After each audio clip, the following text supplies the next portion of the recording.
Yeah, I saw it yesterday. And if you can't get the other book by next week, we can also, I can get you some information from for the next unit as well. Okay. Okay, good. Thank you so much. Oh, it's my pleasure. Stephen, good morning. Morning, teacher. How are you? Good, how are you? I'm good, thank you. And Rima, good morning. Good morning. How are you doing? Good. How are you? Good. I wish it was a little warmer out, but it's okay.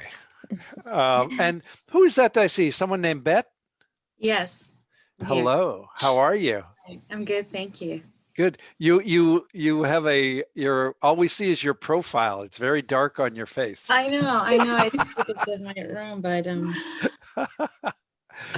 So it's I'm so happy that you're here.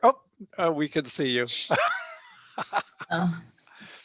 I know. Well, it's interesting in the world of Zoom, all of a sudden we all have to become like professional lighting experts. Like how do we light everything? But it's great to see you. And should I call you Bet or Beatriz? What's Either way, it's fine. okay. Beatrice, it's fine. Okay, Beatrice. Okay. Yeah. Well, it's wonderful to see you. Yeah, and I'm sorry, I just got back to Atlanta last Monday. That's why I couldn't take the class, but now I'm here. Well, I figured, I think a lot of people travel plans right now can be a little, not necessarily complicated, but uncertain. Yeah. We never know exactly when we're going to be able to travel. Yeah, And exactly right. Ingwe? Morning, teacher. Good morning. How are you? Good. How are you? Good. How's that cat? Cat. And Anis, good morning. Hello, teacher. How are you? I'm good, thank you. Good. Did you get my email this morning? Not yet. Oh, well, don't worry. It's all good news, so don't worry. Ah, okay. Okay. And let me see here. Stephen, I know he's here, but there he is. Stephen, that's a stunning image of a basketball player, right? When you put that on, yeah, I like that. You see, that's like me on the basketball court. So I think you actually took a picture of me with the basketball. Oh, really? Well, maybe not. Alejandra, Ale. I'm here. Good morning. How are you? I'm good. Thank you. Good. It's great to hear your voice. Thank you. Are you able to put on video? Not right now though. Okay. It looks like you're on a phone, right? Yes, I am. Okay. Well, hopefully in the future you'll be able to do the video because I do love to be able to see everybody. And Haneen, are you still there?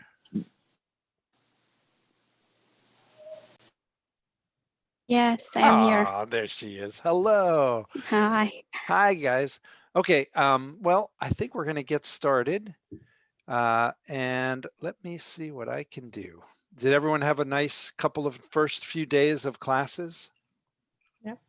Yeah, it was good. Good. Is everyone able to access iCollege? Yes. Yeah.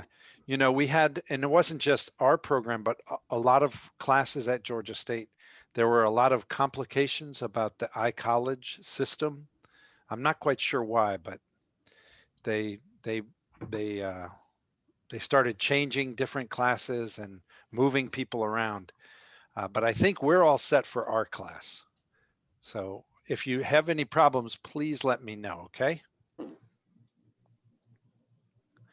And hopefully, as I'm going to see if you can see my screen now. Yeah. Yeah, you can see it? Yeah. Oh, good. Because we're going to get started right away.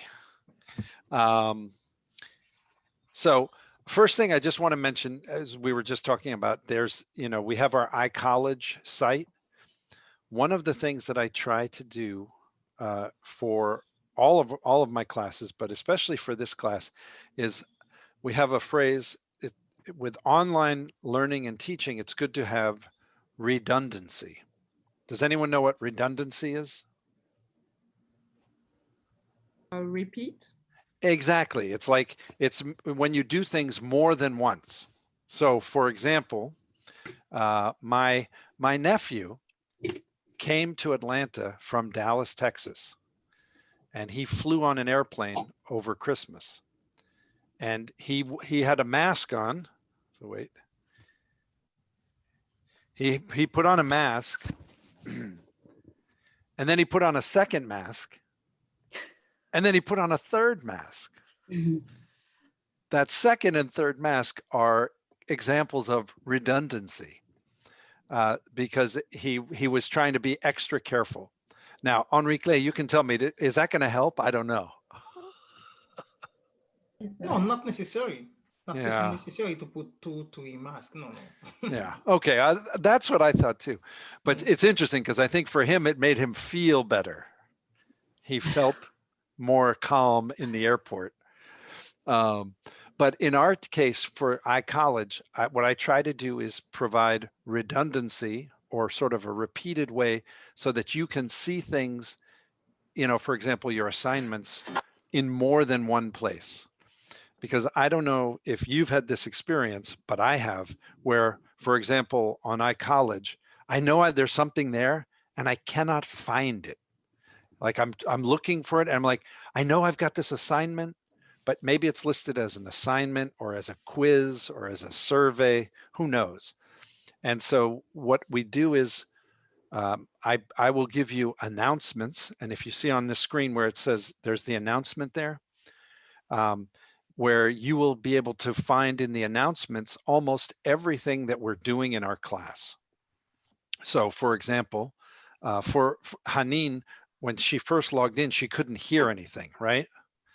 And then, so if you have a technical issue and you miss something, you'll be able to come back and find it. That first announcement that's on the screen is the recording from our class on Monday. And that's useful if you decide you want to review something that we've done, or if you missed the class, okay? Like for example, when you're traveling and you miss the class. I also will try to post a link to the PowerPoint as well, because sometimes it's easier to look at the PowerPoint than to go through all of the video. So I'll try and do that. That's one example of redundancy. And I also will post the homework. So for example, today, I hope everyone was able to look at that inspiring story called The Pact, which is, I like to think of it as from 2020 and even now in 2021, there's a lot of negative news out there. So we need to find the positive in things. And that one I think is positive. If you'll also notice over on the right-hand side of the iCollege screen, there's all the different weeks. And you probably on your screen won't be able to see week 2, week 3, week 4, because I set those up so that they'll appear at the beginning of each week. And that way, because I don't want to overwhelm you with information. But for example, now I hope you can see week 1, I hope. And that has all the information that you will need. For example, in the book, there is in each unit, there's at least one listening activity. And so the audio recording for each unit will be listed there. It's also going to be in another folder underneath all of those weeks where it's just the audio files. So if you want to go in and listen to something to complete an exercise, you can. All right. So I just wanted to share that. Oh, I also wanted to mention something else. Your grades are in there too. If you can see up on the top, there's a thing that says grades. I try to keep your grades current. And I also think it's important because I want to empower you as students so that you know exactly how you're doing in this class. There are no surprises. I also give you lots of opportunities if for some reason, like your internet goes out or your computer crashes and you have to miss a chunk of time, you can get back on things. All right. So the grades are always there and you can always check your grades. And if you don't understand a grade, you can come and talk to me. And you can even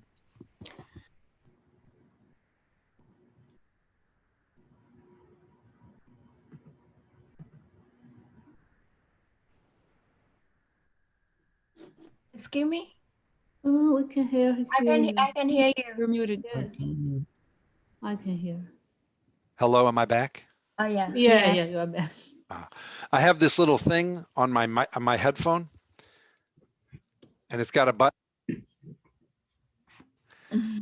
and I think I hit it by accident. Sorry.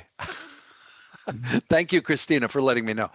Well, actually, it was good I was muting, because I was saying to you, it's okay for you to argue with me, which is a little scary for me, but that's okay. But it actually, I think it's a very important academic skill to be able to discuss with authority figures, whether it's a professor or an administrator, issues, and to be able to present your perspective strongly, politely, but strongly. And it's an important skill to have, because sometimes universities and the world beyond universities can get frustrating with the systems that they have. So you can always check your grades. You can always let me know if you have any questions about them, okay? All right. And, oh, the last thing I wanted to mention regarding grades. For example, on Monday, I asked everybody to write something, like to write sentences and put them in the chat room. And I want you to make sure that you do that, because I actually look at those after class to analyze your writing. And that actually goes into your grades as well. So it's what I call the in-class writing. So I do want you to try to make sure that you put things, post things in the chat room, because this is a writing class, and that's one of the nice, quick ways we get to get some writing done. It also helps me understand where there are issues that we can focus on that will help everybody as writers. Any questions? Good morning. Okay. So let me ask you guys a question. What is narrative? Anyone have any ideas? What's narrative? Narrative is like the person who's telling the story. Narrator. That's Beautiful. related to narrator. Exactly, Rima. Perfect. So narrative really is telling a story. And why do you think that matters to us when we're looking at academic fields? Why should we care about telling a story? We're not we're not novelists. We're not creative writers. Well, maybe some of us are. Why is narrative important for your academic career? Well, when you need like to write a personal statement, you need it to be a narrative, for example. That's a great example, Rima. And also in academic setting, we should report everyday reports about something. We could use a narrative to report things, I think.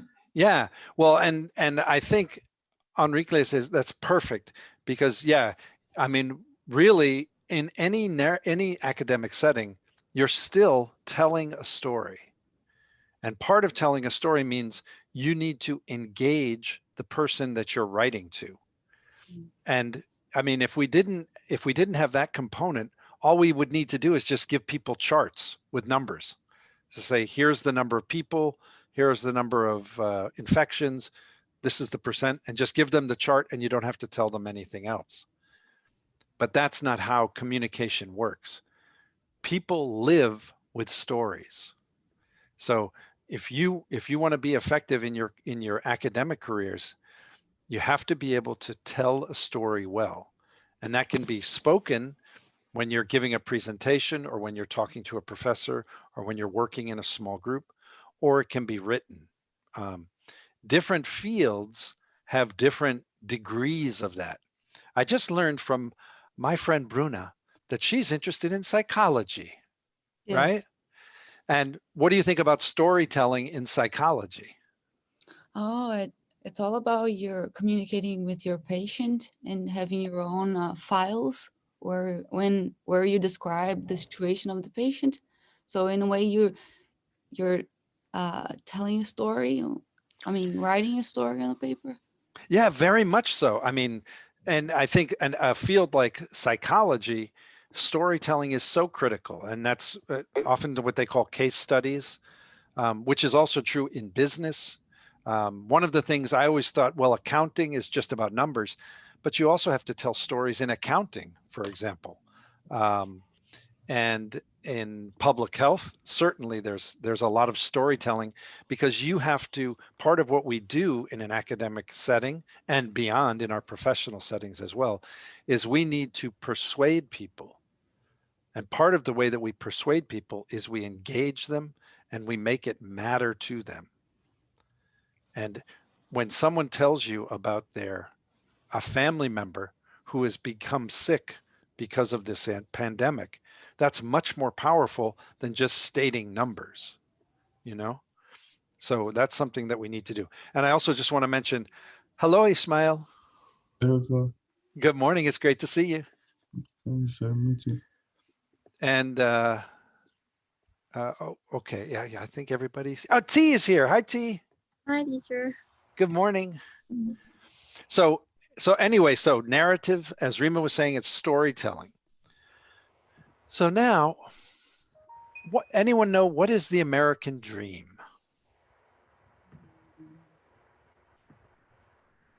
Well, it's the dream of coming to America. Well, yeah, part of it, and especially for immigrants or for people who are outside of America, Yeah. part of that dream is coming to America. Yes. Yeah. Their life. It's the possibility to come from the bottom and make the possibility to pursue their dream bigger. No? Yeah, I think, and I love the first word you used, Anis, was possibility. It part of the American dream is that for everybody, there is that possibility. It doesn't matter where you start, but the American dream is that wherever it is that you start from, if you work hard, you are going to be able to achieve your goals and achieve the dream that you have. And it can be very, very great success, right? That's the American dream. Exactly. That there's no limit. And I think that's what do you think about it? Do you believe that? Can I say something? Please. Yep, our friends are right. You also, because for example, the American dream, you should, for example, get a good job and get a family. All of those stuff make part the American dream, and to be successful and everything, everyone has the possibility to get a good education, get job, get family. Those three stuff they make part of the American dream. All American believe this. Yeah, I think that's perfect. Those are the three elements, really. It's, everyone has the access to education, everyone has the access to good jobs, and everyone has the possibility to have and provide for their families, right? One of the other elements of the American dream is that children will be in a better position than their parents, so that each generation things get better. That's part of the American dream.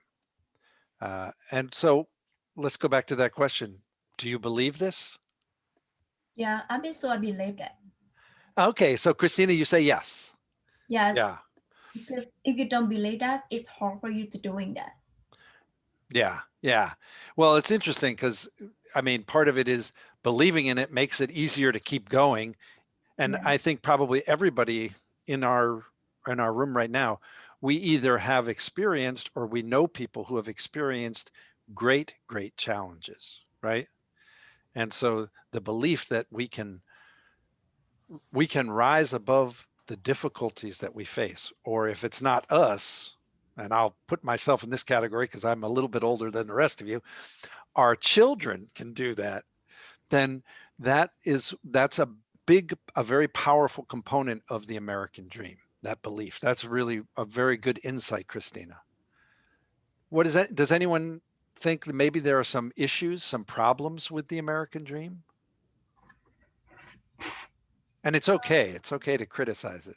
Yeah, I think it was a problem. Tell me. Yeah, because like as you can tell us about like it doesn't matter about like where we start, where we come from, but I think sometimes it was the problem. Because in American they not include with the American people. They will include about the white people, the black people, Asian people, so all the people they coming around.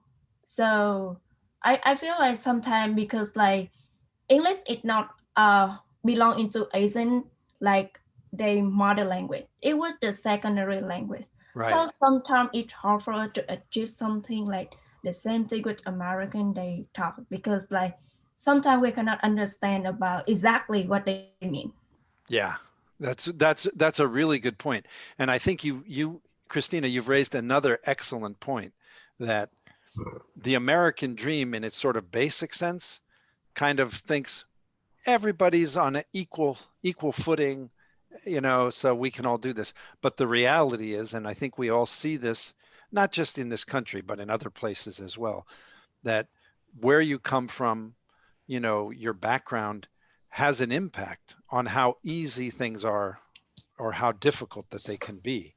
And I think right now, for a lot of people, the American dream, there's a lot of doubt within the United States about that, because so many people have become very divided, and there are issues that are very deeply rooted in this country. And as Christina mentioned, it can be about race, it can be about religion, it can be about ethnicity or immigration, you know. And I'm glad you pointed out too, it's also about language, that people sometimes, I don't know if any of you have had this experience, and if you had, I apologize. Sometimes there are people here who don't want to understand you if you have an accent. They're just like, I don't know what you're saying. And it's so rude because they can understand, or they can try to understand, but they don't. And that's a very frustrating thing, because that's not what the American dream is about, you know. So it's interesting, that uh, that the American dream persists, and it is important to have that vision, even though it may not be perfectly realized right now. So I asked you guys to read about these three young gentlemen, who are not at this point not that young, because when was this written? 2003. Yeah, so they're not quite as young anymore.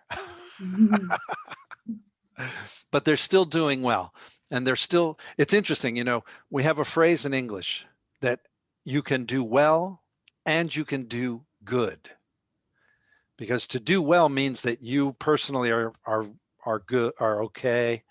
And then to say to do good means you look out for other people and you do things that are helpful for other people. So they're a great example, and this is why I love their story, of people who are doing well.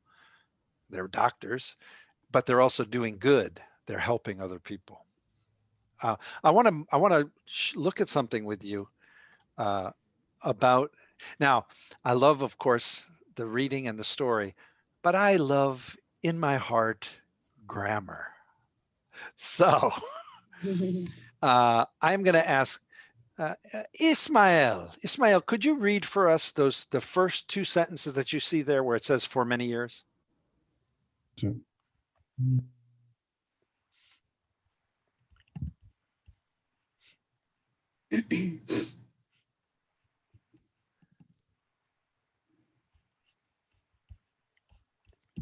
Can you see the sentence? You guys still see my screen? Yeah.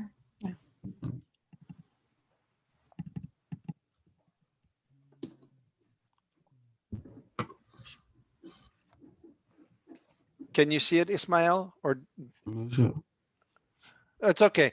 Well, how about T? T, can you read that for us? And Ismael, I'll come back to you. Don't worry. Yes, I see that. For many years, people had considered the American dream to be achievable. Several decades ago, things changed. Good. Enough of events damaged. Well, then the rest of that, the next sentence, I didn't give you the full thing. So that was excellent, T. Thank you. So first of all, let me ask you a quick question. How many years are in a decade? 10 years. 10 years. Thank you, Kelvin. I like that. And so several decades ago, what are we talking about? What time frame? 2010. Like 10 years ago. How many years, Christina? 10. Well, when they say several decades ago. Oh, several decades ago. So like, what do you? It's 1 to 9, 20. several 2 to 9. Well, notice. If, 20 or 30 years. yeah, exactly. 20 or 30 years, because because decades, each decade is, as Kelvin said, 10. So we're going to have a 10 and then another one and maybe another one. So 20 to 30 years ago. So things changed. So why did the writer use had considered in this first sentence? Because the writer could have said for many years, people considered the American dream to be achievable, right? Any idea why the writer used had considered? Maybe because he wants to tell us that it's not true anymore now. Exactly. Yeah. Yep. Nice. It's something that that happened in the past and finish on the past.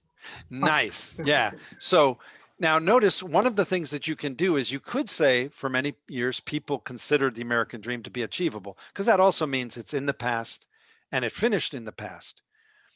But something else happened after. yeah, exactly. So then there's something else that happened. And maybe now this question is probably pretty easy. So why did the writer use just the simple past changed? Exactly. So notice we had this whole activity going on and then boom, it stopped. Another thing happened. And this kind of structure is very important for us if we're thinking about narratives, telling a story, because telling a story, you need to be able to let your reader know how things connect to each other, right?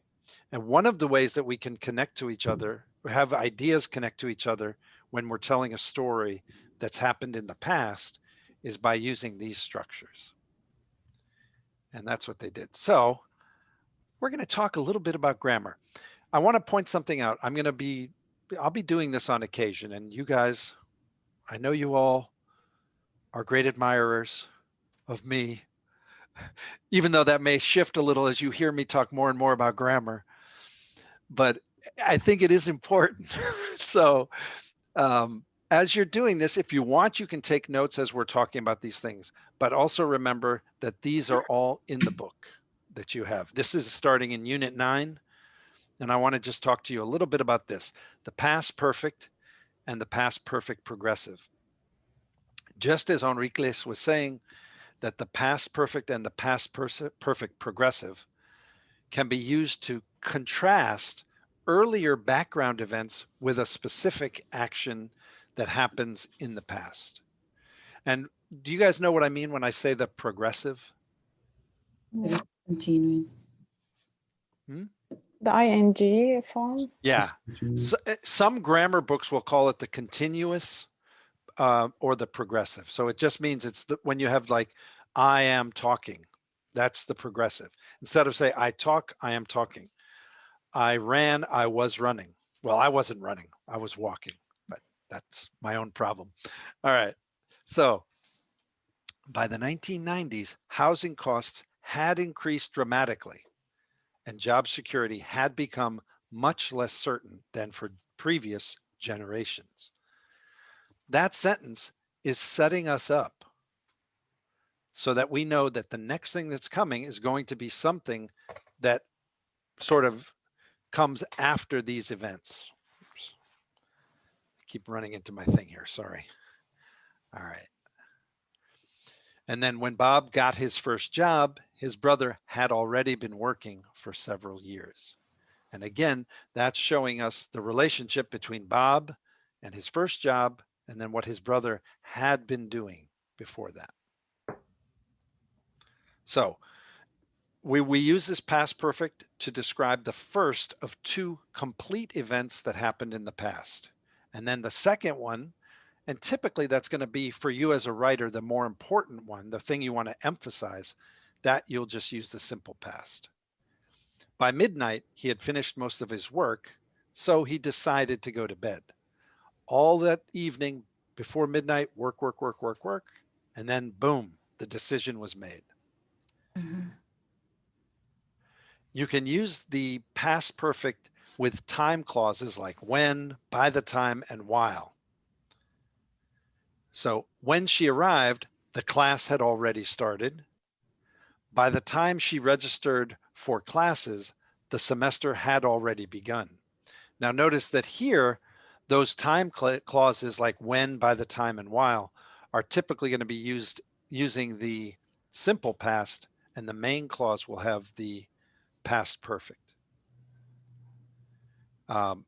Sometimes if you're going to use before and after, they're so clearly showing the relationship that you don't necessarily need to use that past perfect. She started college after she earned enough money. Really, that's pretty clear because the after is showing that relationship. But you could also say she started college after she had earned enough money to pay for the first year. Something my son knows a lot about because he's now in his second year. And the use of the simple past in both of those, the main clause and the dependent clause, will show a little bit different time relationship. When she arrived, the class started. So it's sort of like this was a requirement and that led to that. And you want to use the past perfect to really emphasize that one action was completed before the other one. And you know, it is not, there's nothing wrong with just using the simple past if you're not too concerned about showing that relationship of time. And the reason why we like to use the past perfect is it allows you in your narrative or in your story to go back to an earlier time in that same story. Nesreen was nervous on her first day of work. She had never had a job before. So you're able to help take us back to the previous feelings that Nesreen had. And in your academic work, in academic writing, we typically will use it to give background reasons or explanations.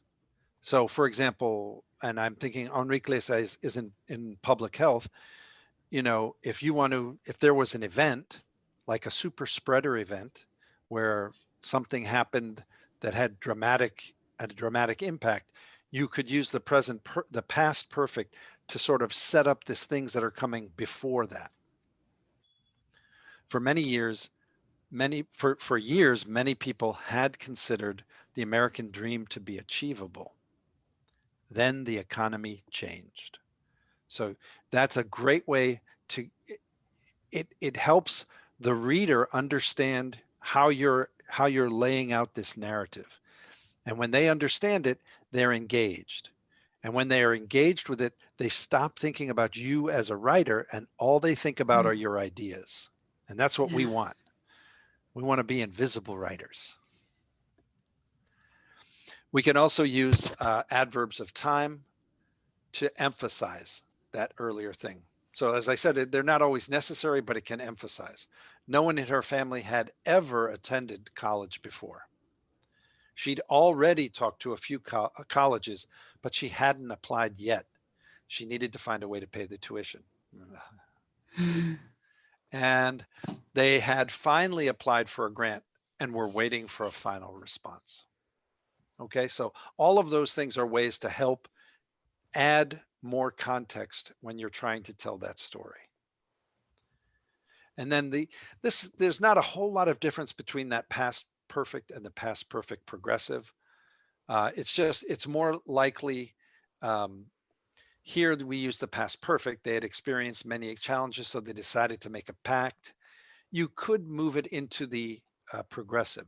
They had been experiencing many challenges, so they decided to make a pact.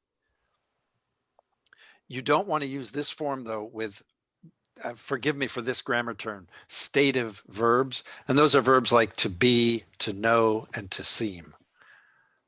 So you wouldn't say she had been knowing something. That's very unusual. Or she had been being. And you can use that to emphasize sort of the past perfect progressive can be used to emphasize something is going on right up until that point. He had been talking about applying to medical school for a long time. So he said he talked, it wasn't just once, he was talking. Finally, last January, he applied. They'd been working for about an hour when the bell rang. So there's many instances where you can use either one of these. And I think part of it is the progressive helps show your reader that it's something that's not just discrete, but it's happening over time. And it's not as common as just the past perfect. Now, this is from your book. So I'm going to ask you guys to, if you have the book, take it out and take a look at these things. This is about Naresh, who is an immigrant who came to the US. And I want you to determine what you think should be there. If you don't have your book yet, and you don't have the PDF, you can also, as long as you can see what's on my screen, you can just make notes somewhere, what you think for number 2, 3, 4, 5, 6, 7, and 8. So take a minute to look at those. I'll give you a few minutes to do that.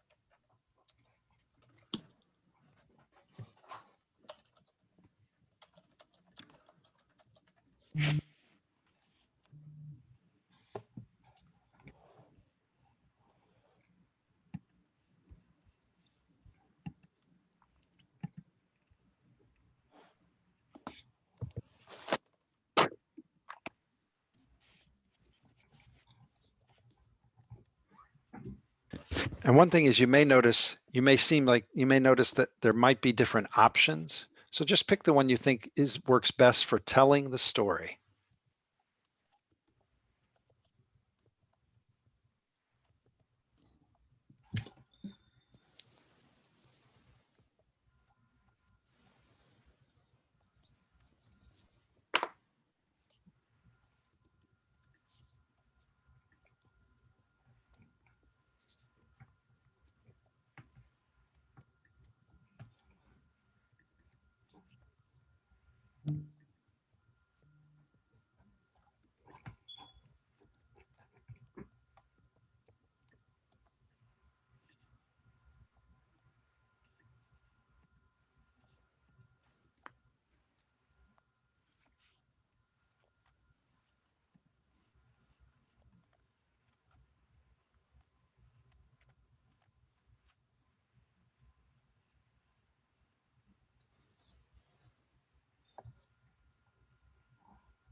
And if anybody wants, you can, in the chat room, you can write down the number.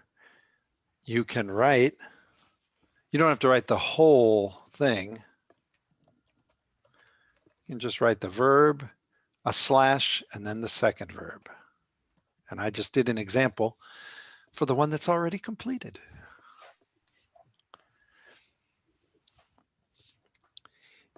If you're feeling strong.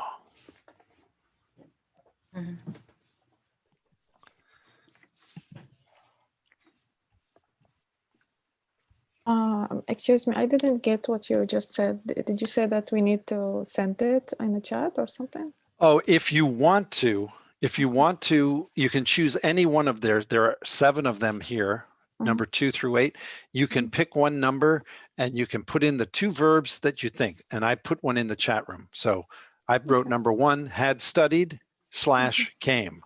Now, don't do number 1 because that one's already done, but you can pick any of the other ones if you want. And we're going to go through these in just a minute.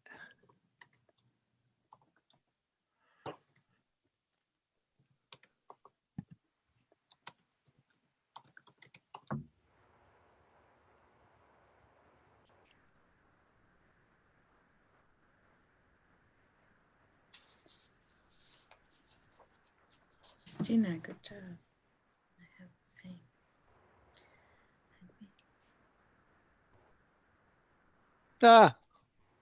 Oh, no, what have I done? Don't look.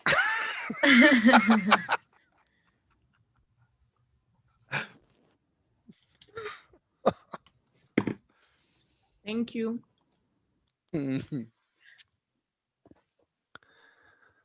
I like that, Christina. Yeah.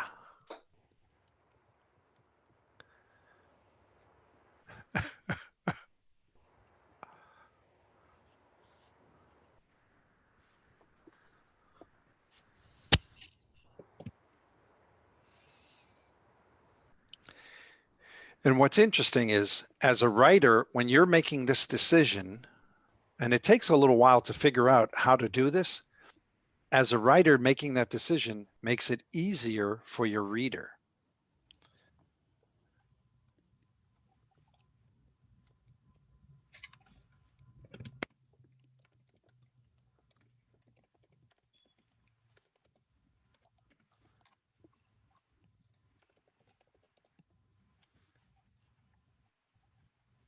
Hanin, that looks good.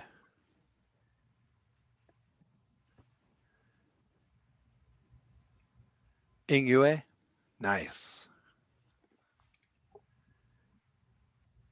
All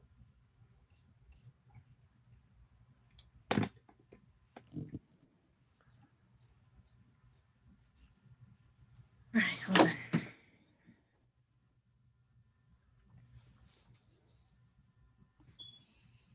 Christina, I like what you put for number 5, but notice which one came first of those 2.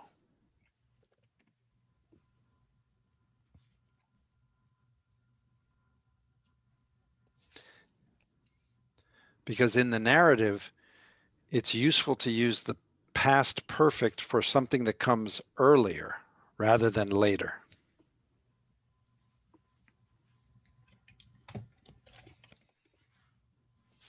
Sir, can you explain again when we use like arrive, stay, just one rule? When we use this? So like for the, like when we use the simple past, just the regular past tense. Well, something that's interesting is in probably all of these things, you could use just the simple past tense. So almost all of these, if you use the past tense, it's not wrong. But when you're looking at things that are connected and you want to show something that happens before, you can use the present, the past perfect, sorry. And then the simple past will be the thing that comes either that stops that action or that comes after that action. Okay. I know it sounds a little confusing because it is. It's not easy.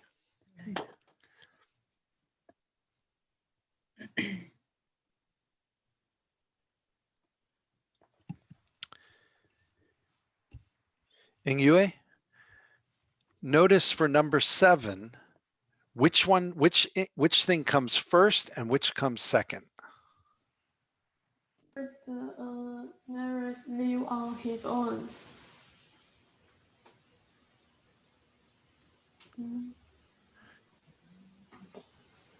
So notice that the hoping to live on his own is what comes first, right? Yeah. And then being happy came second. Yes.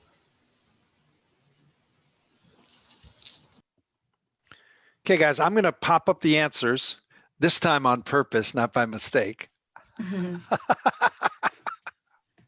right. Had never been. So take a look at what you have and compare what you have to what I have.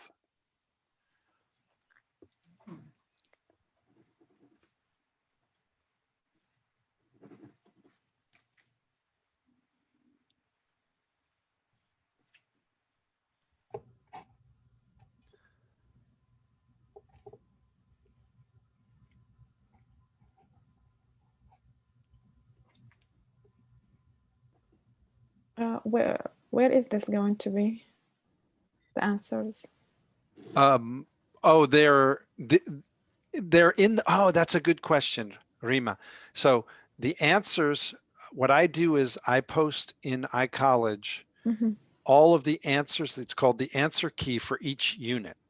Okay. So it will be under the content for this week. If you have the ebook version, I think they include the answers in there. But if you have the paper version, they don't. So you can compare those answers with the answer key that I put in iCollege. Yeah. And I'm glad you bring. Go ahead. I'm hoping to get my book by the end of this week. Okay. And also remember the PowerPoints will be available too. Okay. So, but as you can see, part of what the challenge is here and for us doing this exercise, it's a little bit harder because we're not actually writing this. We're looking at it and trying to figure out, well, which came first, right? When you're writing, you already know, for example, if you're talking about a psychology experiment, you already know what came first and what came next. But you do want to try to use the past perfect to show that time relationship between one past event and then a subsequent or following past event. Because we can see in number 2, Naresh, the first thing he did, he arrived in the U. Oh no, wait. He arrived in the U.S., but then we talk about how before that he had never been in the U.S. And then and again here for number 3, at first he stayed in a motel because he had neglected to look for a place to live before. So the staying in a motel is coming after his neglecting. Yeah. And sometimes it can be a little confusing when you're doing it like this. When you're doing it with your own writing and your own ideas, it's actually much easier because you know how things happened. This you're trying to figure out, well, what did Naresh do? It's a little bit more challenging. Do you guys have any questions about these items? Isn't this fun? It is fun. Yeah. Challenged. Doesn't very confused. Yeah. Well, and because these are isolated, I think they're more confusing, but they are, when you're doing it with your own writing, as long as you have the ideas clear about how do you form the verb tense and when you're going to use it, it's a lot easier. Yeah, but you know why it's confused? What? Because we don't understand. Wait, you don't understand the grammar, or you don't understand poor Naresh?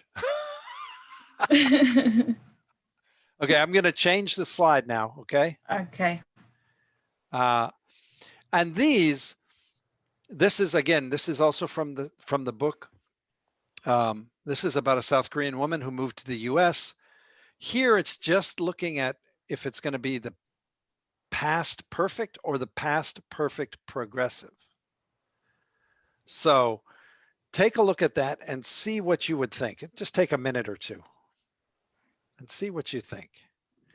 And I have to, full disclosure, in most of these cases, either one is correct, but not always. But in most of them, you could use either, probably.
One thing to note is if it's a specific event, like if you lose something, typically you're not going to be using the continuous.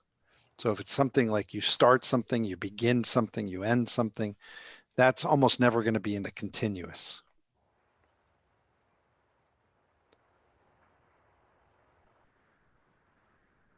And when I say continuous, I mean progressive.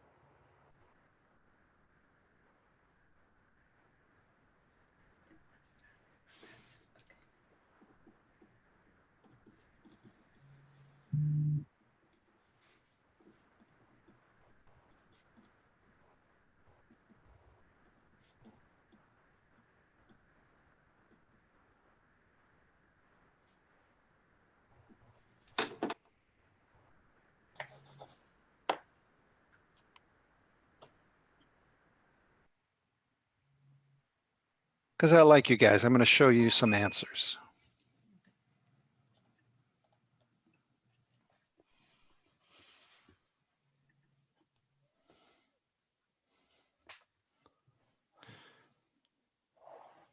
And you can see in number 2 and number 6, there are a couple of those where you could actually use either one.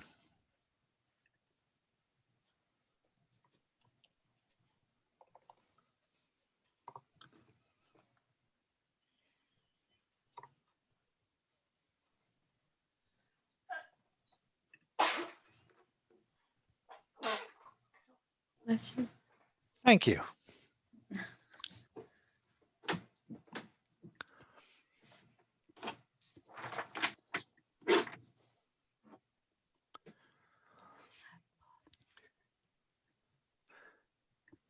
And I would say in number 5, I actually think you could use either one as well. You could say she had worried about traveling. It could also be she had been, I think had been worrying is better because it's more of an ongoing process. Mm-hmm. But things like when she lost her job, you lose it right at a moment. So she had lost the job. It wouldn't be she had been losing in number 3.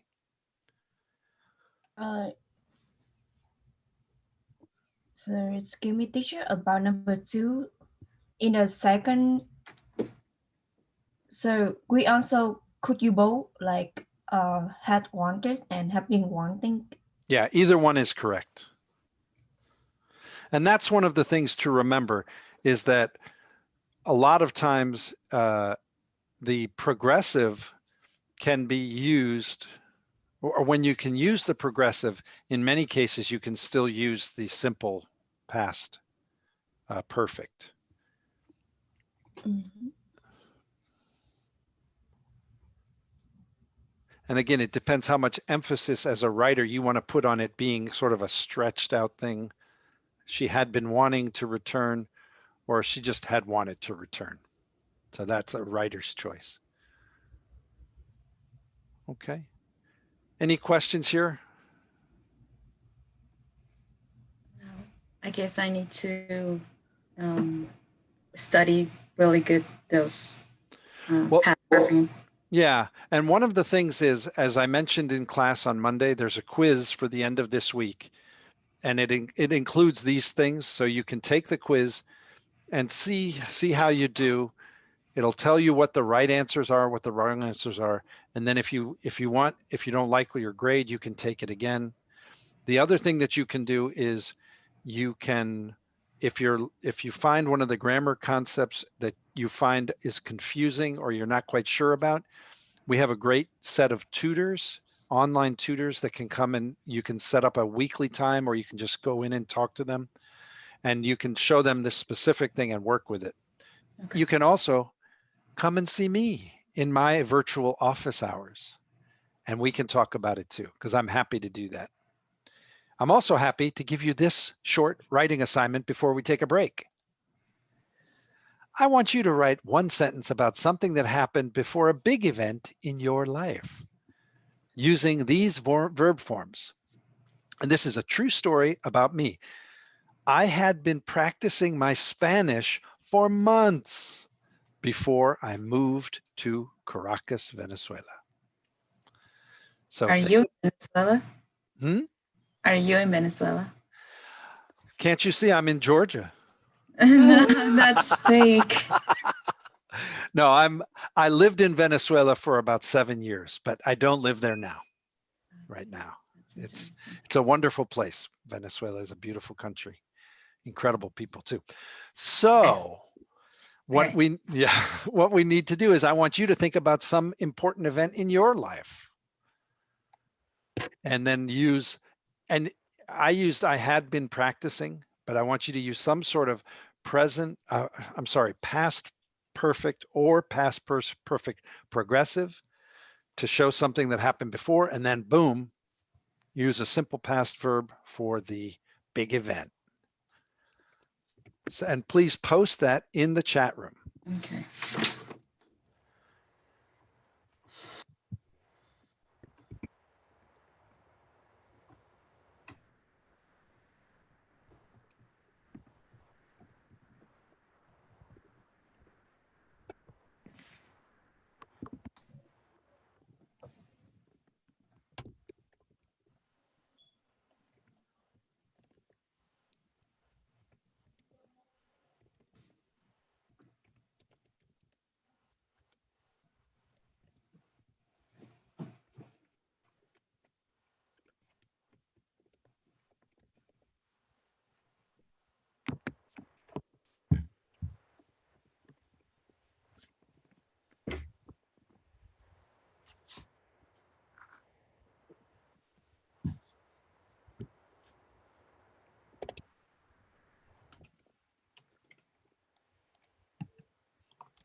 Bet that's very nice. I think there was a little repeat of I went, but that's a chat room issue. Don't worry. Sometimes chat rooms will do that. Yeah. But it's perfect. That's perfect. Nice, Kelvin. Kelvin, are you in Chicago right now? Nah, I was in Chicago. I hope you got out before winter. I know, right? Like, I left there like 4 years, and it's enough for me. Yeah, 1 year is probably more than enough. Yes. Chicago's a beautiful city, but wow, that's cold. But that's a great sentence. Christina, I know that feeling. It takes a while to save up that money for a car. That's a perfect sentence.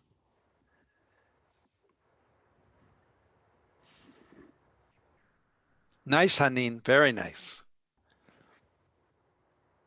Standing. What do you mean standing for a master's?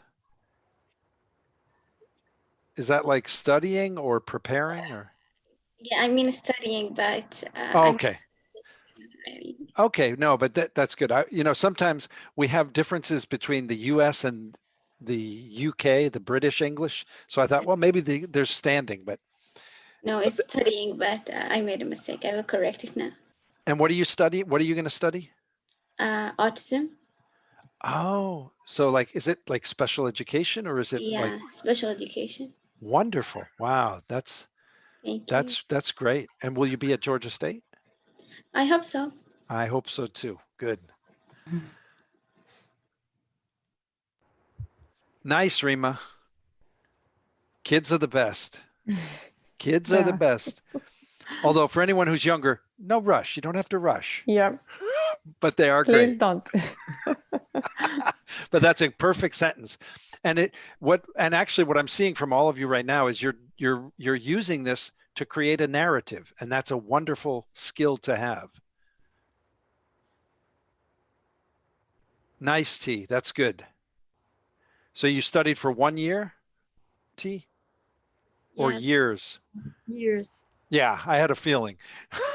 Very nice. E, that's great. I'm glad you had been practicing when you received that offer. Nice. That's a really good use of this for narrative. I had been worrying about my English. I decided to. Bruna, that's nice. That's really nice. It's interesting. I want you guys to notice that Bruna did something, and it's another good strategy. She actually made them into 2 different sentences. You can, as you see, most everybody else is making 1 sentence like the way I did it. And that's common. But what Bruna did, you can also do it where you separate it into 2 sentences. So that's good. What's important to note is that when you do have that sentence, like I had been worrying about my English, it's kind of like you've gotten to this point and your reader expects something to come that will resolve that, which is what she did there. So that's good.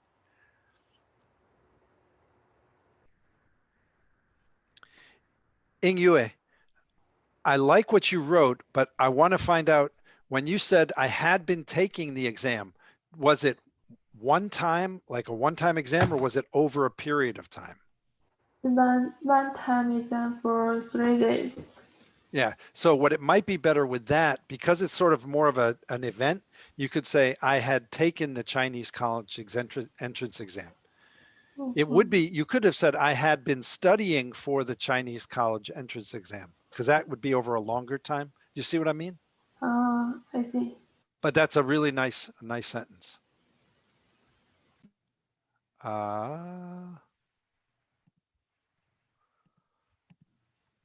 Ramata Balde. Is that Sylvie? I didn't finish my sentence. I stand it by. I don't want to send it because I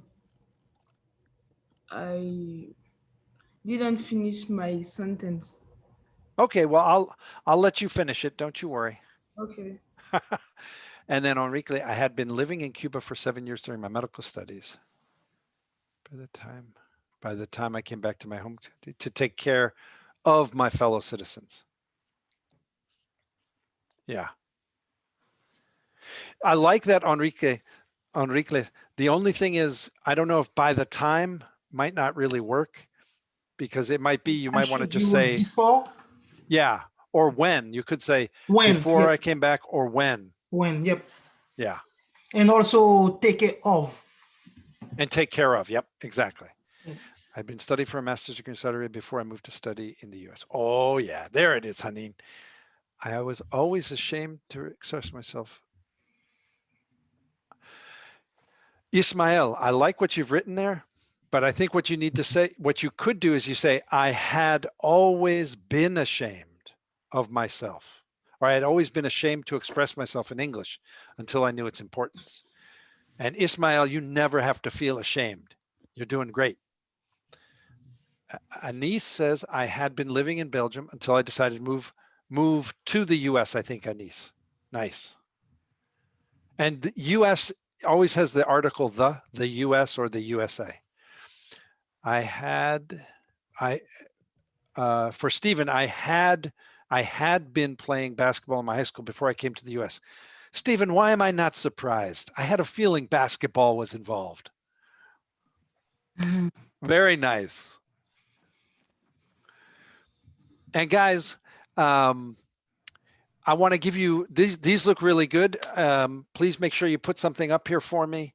Those of you who have written it, you're on a great start to being able to make effective narratives. I want to give you a 5-minute break. I know it's a little bit later, but I do want to give you a break.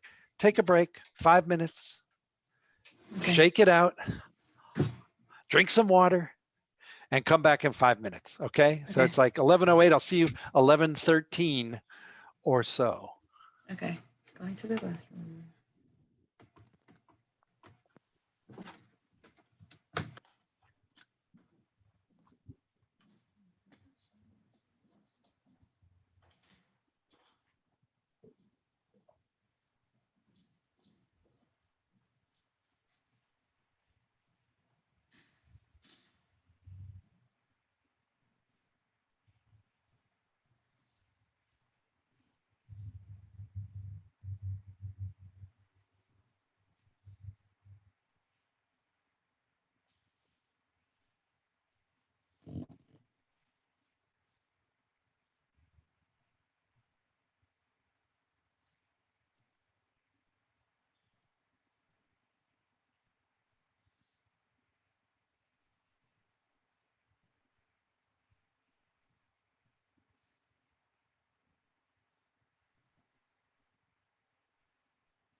Hi, Armando. Good morning. How are you? Fine, and you? Good, thank you. I'm very good. We were looking at some of the issues in Unit 9 Yes. of the book. I don't have the book, not yet. Well, it's okay. I have it as a PDF. This unit is a PDF in iCollege. Okay. So you can access it there, and you can also get information from the PowerPoint and the video that we've got. Okay, I got So you. don't worry, it's okay. Okay, 1 second. I'm going Sure. to, because it's the first time I use iCollege. Okay, no Sorry. problem. It's okay. Well, you don't have to worry about it now. You can do that after class. Okay. I got Okay. you. No, we don't need, sorry, we don't need for this class, no. It's not necessary open or maybe. Yeah, we don't need to open iCollege right now, but Okay. you will do it after class. Okay, I got you. Okay. All right. Hello, and Armando is here. This is the good news. Yes. And I think people are coming back. We were just taking a short break, Armando. So here comes, Kelvin is back. Ingyue is back. Bruna's back. Rima's here. Christina's here. Oh, Bet is here. Stephen is here. Anis is here. Enriquez is here. Oh, here comes T. Here comes Hanine. Oh, there she is. E will be coming back in a minute. Ishmael, I believe, is here. We'll see. Yes, I'm here. Oh, good. Good, Ismael. And okay, I'm going to share my screen with you because I want to talk to you a little bit. I know we just got it. We've just gotten started in the class, but I want to discuss with you our first writing assignment. You know, we've already been talking about narrative. So your first assignment is going to be writing a narrative. And I love this assignment because I get to learn a lot about you, which is very cool. So you have a couple of options for this narrative. The first one is you can write about your own immigration story or adventure. You can also write about someone else. You may know somebody else in your family or among your circle of friends who has also had an immigration story. I have to tell you something. I think it is incredibly brave and just magnificent when people either move to a new country or study in a new country or embrace new cultures. I just think it's a wonderful, wonderful thing. And people who live in one place and never move don't understand the great rewards, but also the great challenges that people face when they have to learn new languages, a new culture, new geography, new weather, all of those things. Yes. So one of the options is you can tell an immigration story. Or the other option is you can describe a culture. And it can be, and to do that, you would focus on sort of 3 areas of a culture. And it can be your own culture or it can be a different culture. It's what you would prefer. So here's some ideas. Would be the description of your own journey or your family's journey. I've had people write about their grandparents or their parents, you know, and it can be sort of, you could write a story about the preparation to go to make that decision to move to another place, the actual transition when you're actually making the move. And I mentioned to you guys, I lived in Venezuela. And I remember when I moved to Venezuela, the month before I moved, I could not sleep and at all at night. I could not. I was just like, what am I doing? And I still remember it. And this was quite a long time ago. or it can also be the story, a narrative about what happened after somebody made their transition to a different culture. And then the other thing, if you decide you want to write about culture in more general terms, it can be about a country, it can be about an ethnic group within a country, or even across countries, or some other smaller group within the larger culture. And that's going to be a choice that you get to make. So I have some parameters for your essay. I want you to have an introductory paragraph that will have a thesis statement, and that will provide a summary of what is coming. And we're going to talk more about thesis statements. Those of you who have been in other classes in the IEP probably have a sense of what that is, but we'll also talk about that here. I want you to give me a background paragraph that includes factual or historical information about the circumstances of your topic. And then I want you to give me 3 body paragraphs that are the real heart of the narrative, focusing on, each one will focus on one part of the narrative, you know? So it could be, for example, if you're talking about making the decision to move to a new country, whether to live there or to study there, you know, part of it could be what went on between you and your friends. Another one can be what went on between you and your family. Lots of tears. And then the last one could be maybe what went on internally for you, or trying to connect to other people in the new place or something like that. And then the final thing is a concluding paragraph where you kind of sum up sort of your reflection on that narrative and what you think was important about it. Are there any lessons to be learned? Any predictions to be made? Things like that. And then your rough draft for this assignment will be due in a few weeks. It's on January 29th. And we're going to be going into this in more detail throughout the next couple of weeks. The rough draft will be due then.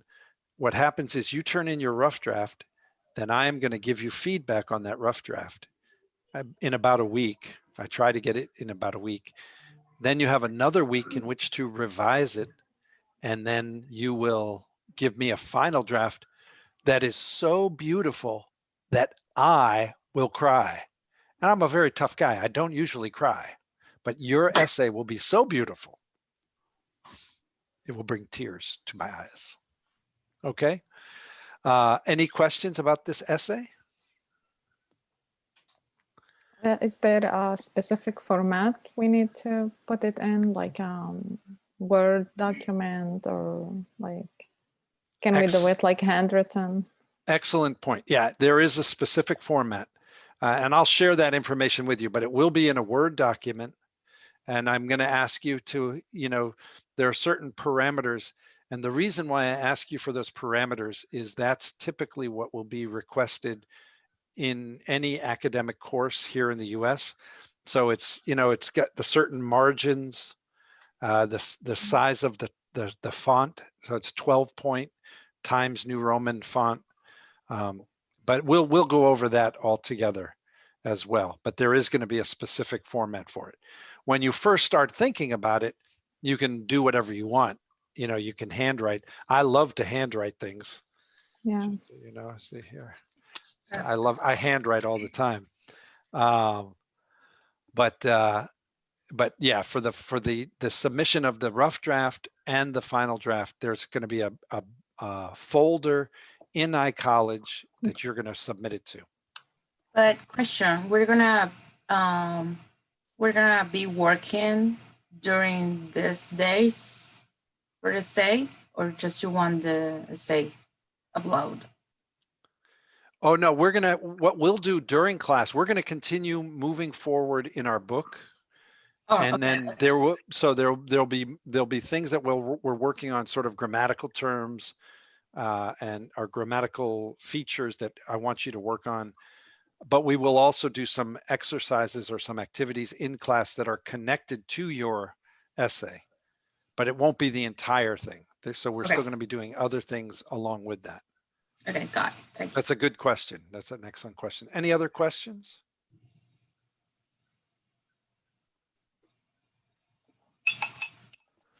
Wait a minute, I don't want to do that yet. Here's what I want to do.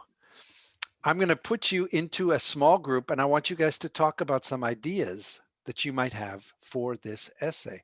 What are the kinds of things you might want to write? So actually, let me go back to the previous thing. Yeah. So I'm going to have you talk in a small group informally to just sort of brainstorm about the kinds of ideas you would like. I remember I had somebody last semester who wrote an incredibly beautiful essay about her grandfather. And it was just stunning, you know. And also I learned a lot of things about different cultures because some people wrote about culture. And when you make a choice about talking about culture, you can decide to do it. You get to decide the focus. Like I had one person who wrote just about sort of marriages and relationships in their culture. I had a guy who wrote a lot about soccer, which the rest of the world calls football, you know, and about all sorts of sports related things. So when we do these essays, I want you to try to figure out ways to connect it to what you know, what you're interested in, and what you think is relevant for where you want to be. Okay? So now I'm going to put you into a couple of groups. Let me see if I can figure this out. Let me see here. Let's see how many folks we got. 1, 2, 4, 8. I think I'm going to put you into 4 groups. Okay? And yeah. And then and you're going to talk for, I'd say, about 10 minutes. And then I'm going to bring you back in. I'll give you the homework and then we're going to be done for today. Okay? Any questions before we break out to these rooms? David, one question. Yes. This class, what time start? Sorry, it's 11 or what 10, time? 10 o'clock. 10 o'clock in Atlanta. Oh my God. Oh, yes. Yes, sir. Just it's so late. Yeah. So that's where we are. All right, guys, I'm going to put you in the breakout rooms. And you can call me if you need anything. Bye.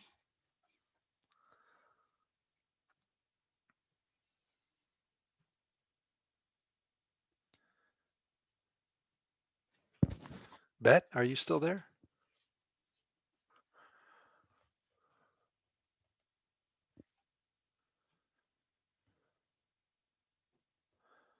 Bet, did I lose you?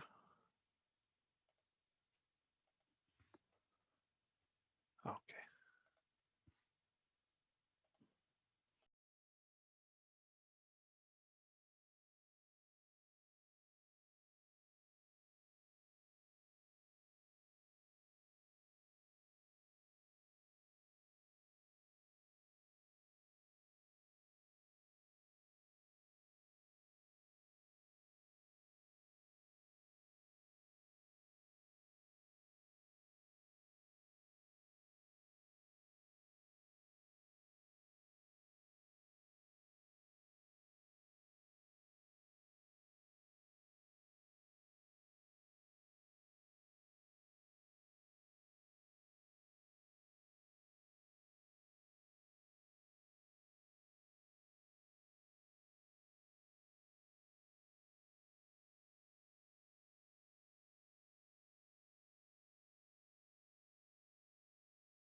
Hey, everybody.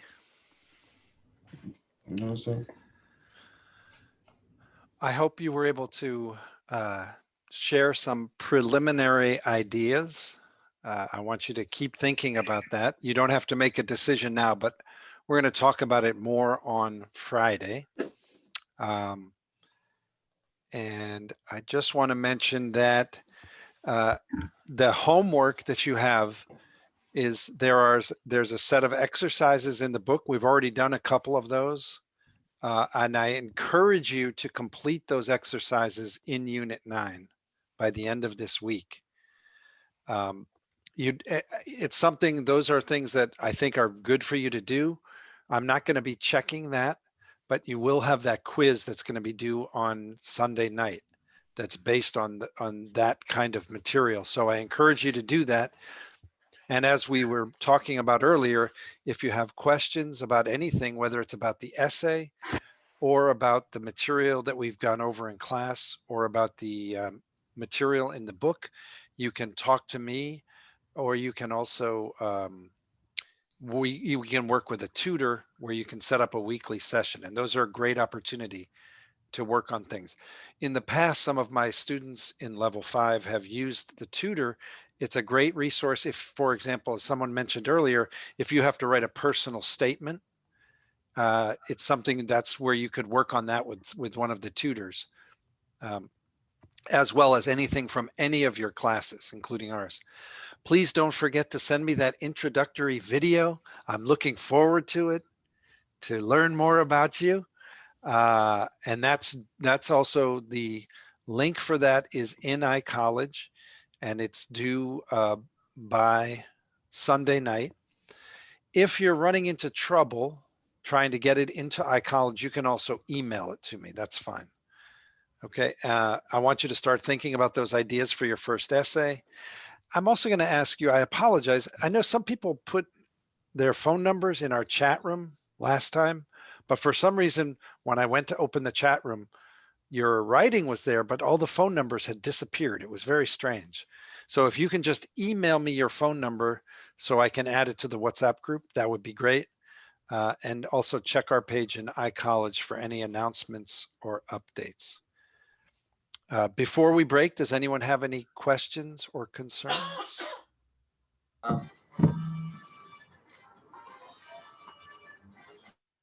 We good? Yes, So we, far, it's good. sorry, I don't know because I arrived late. Ah, We take okay. break and will we come back or no more? But that's This is the end of the class. This is the end of the class. Yeah. Sorry, it's too late. That's okay. But come back an hour earlier on Friday. An hour? No, just Armando. Everyone else, you were on time. It's a good. Because I know it can be complicated. Okay. No, sorry. The other teacher said we.